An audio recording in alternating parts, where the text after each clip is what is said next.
Kajeno ke Moqebelo wa la 23 Pherekgong selemong sa 2021 ke nako ya mahodimo a butsweng. Sehloho se re se inehele. Molaetsa o tswa bukeng ya dipesa le mekgaolo 126, temana ya pele ho isa ho ya botshelela. Temana boikgopotso. Hobane nna ke tseba mehopolo ya ka eo ke ntseng ke hopotse bakeng sa lona ho bolela Jehova. Hobane ke mehopolo ya kgotso e seng ya bobe. Ke tle ke le ne qetello e molemo le se ka le tshepisang. Jeremia kgaolo 29 temana 11. Molaetsa. E ka nna ya ba o lekile dintho tse ngata mme ho sena e atlehang. Ke rata ho kgothatsa ke re o se inehele. Se lebale ditoro tsa hao, se lebale boprofeta bo tlileng mabapi le pallo ya hao e kganyang. Modimo o na le morero o kgethehileng bakeng sa bophelo ba hao. E ka nna ya ba ha ho bona le jwalo ha jwale, empa ha o sa lahle tshepo, o tla e bona e phethahala bophelong ba hao ka lebitso la Jesu. Ne ke na le rangwane ya futsaneileng, a futsaneile ho a sitwang le ho apara diphahlo tse hantle fela. Ka letsatsi le leng a kopa mohatsae ho mo rokela hempe le borikgwe ka lesela leo wa itlamang ka lona. O ne a rerile ho ipolaya jwale a batla hore bonyane a ipolaye a iterekile. A apara diphahlo tseo mohatsae a mo roketseng a ya kerekeng.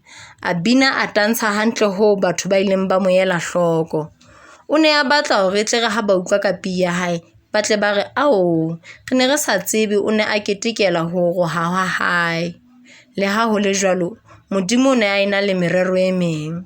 Mohlanka wa Modimo a tla a rera ka Shadrach, Meshach le Abednego. A re le ha ho bonahala eka ho ne ho sena tshepo bakeng sa bana ba Heberu, kganya ya Modimo ya iponahatsa boemong ba bona bo hlokang tshepo. Molaetsa ona wa fihla pelong ya rangwane haholo, mme a re ha ke tsebe na Modimo o tla ntsha jwang hara sefefo sena, empa ke hana ho shwa. Itse hang hoba a tjho jwalo, kgosana ya kgotso ya bolela sefefo se bophelong ba hae se kgutse. Letsatsi leo a neng a fana ka bopaki boo, o ne a qeta ho reka koloi tse 14 tsa kgwebo ya hae.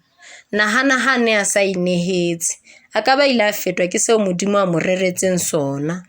Modimo o tseba tsela eo o tla tswa ka yona boemong bo fetang hara bona. Itshwareletse ka yena mme o tla o ntsha.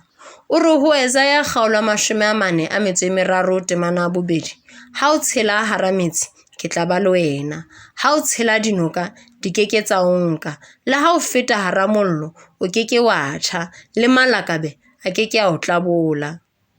Ke bua kgotso difefong dife kapa dife tseo fetang hara tsona.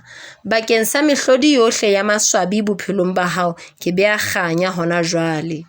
Eng kapa eng eo diabolosi a e sebedisang ho utswa thabo ya hao e a fetolwa molemong wa hao. Ha ho sana ho sithabela ha maikutlo bophelong ba hao ka lebitso le matla la Jesu. Phahamisa hlooho ya hao, Modimo wa o rata, mme o tla etsa tsohle di be ntle ka nako ya hae. Kgotso.